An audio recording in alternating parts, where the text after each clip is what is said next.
Hey guys, welcome back to our channel Login Aid. In this video, I'm going to be showing you how to log into your UScellular account online. Firstly, to do so, you will have to go to your preferred web browser.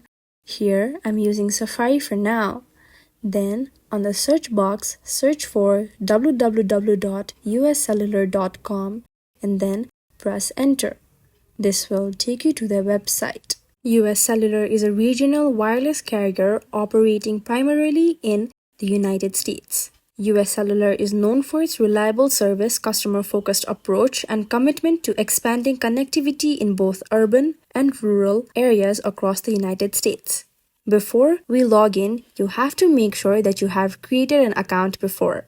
If you do not have an account yet, you will be unable to log in to it. To proceed, you may click on the login button between the chat icon and the cart icon at the top right corner of your screen. This will take you to a page where you have to enter your login credentials to log into your account. However, if you don't have an account yet, you may click on the register link below.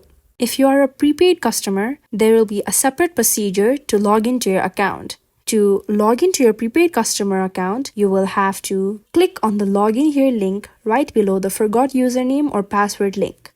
Furthermore, to proceed with logging into your account, you will have to enter your username in the first text box. Then you will have to enter your password in the second. In any case, if you forget your username or password, you may click on the forgot username or password link right below your login button.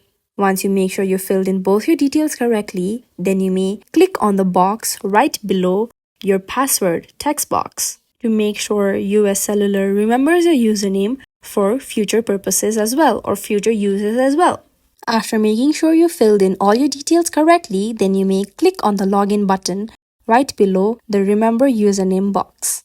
This is how you may easily log into your UScellular account online. If you find this video helpful, kindly like, share, and subscribe, and do not forget to leave a comment down below. Thanks for watching.